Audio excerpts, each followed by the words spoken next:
Alright, this is Bob Buckley with a frontline disc golf form review. Today we got a backhand review for JKrajewski. We got Johnny on the right. We got Dan Brookswell on the left.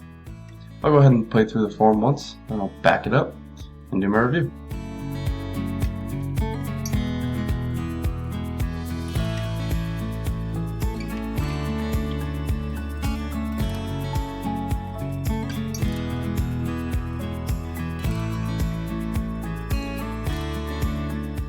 Okay, so start off by having the disc up by your chest. We have it down here by your waist. You're forcing yourself to start down here, swing up, and then through.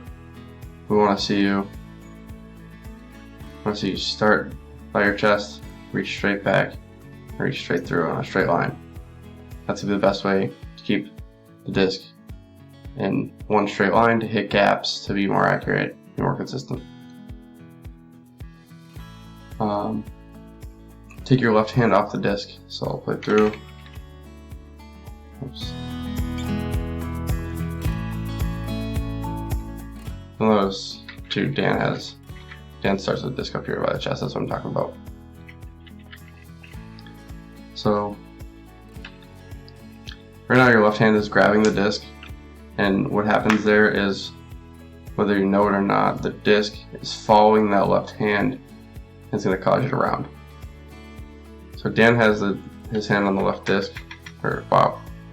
his left hand on the disc, but as he starts his walk up, he takes the left hand off.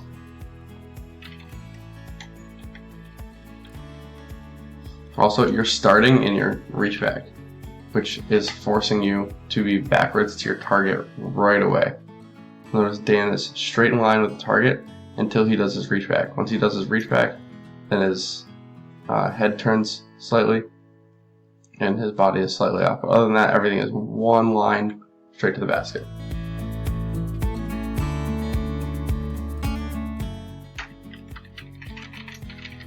You're rounding here, but when I say your timing is off, I mean that you're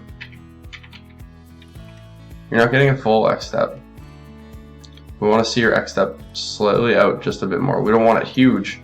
When we see a big X step here and the person lands on their toe, their hips turn backwards as yours are right now, but we want to see yours nice noticeable X step to get those hips loaded, because the hips are where the power comes from. Make sure you're, like I said, in line with the target, not turned backwards. And as this right foot here comes out of the X step, that's when your reach back should begin. It should almost look as they're connected. If you watch Dan's on here on the left, as his plant foot comes forward, his right hand goes back. It looks like it's one, like they could be connected. And as the plant foot touches ground, you should be at your peak reach back.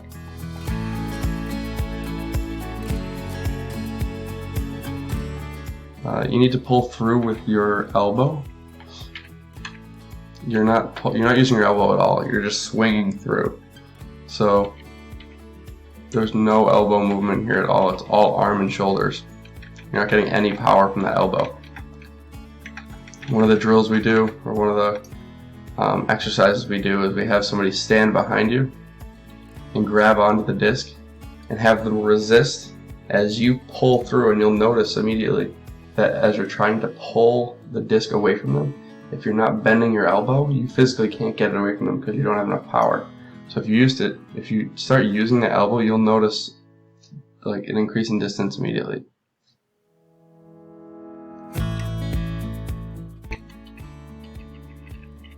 And as you see Dan here on the left, his first movement, it's very subtle.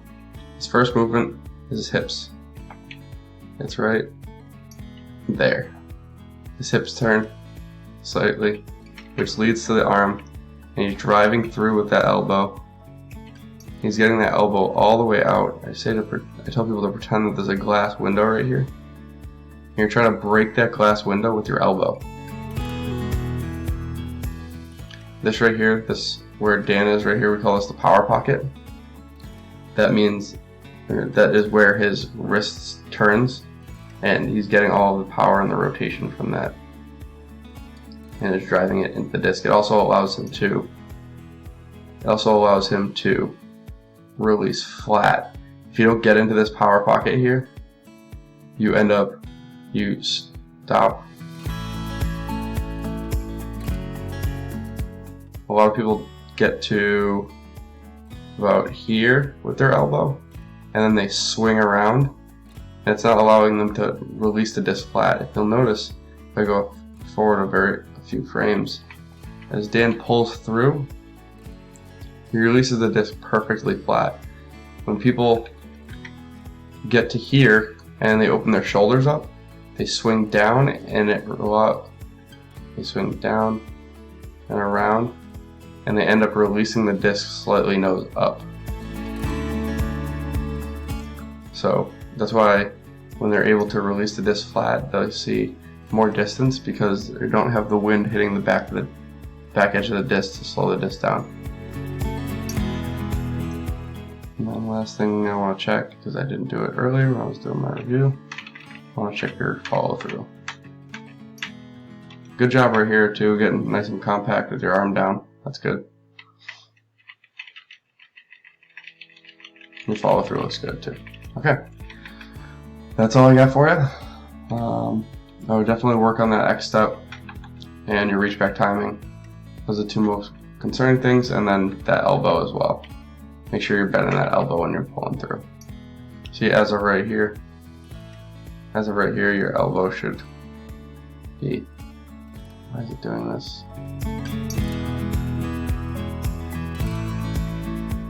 It's not letting me draw. Your elbow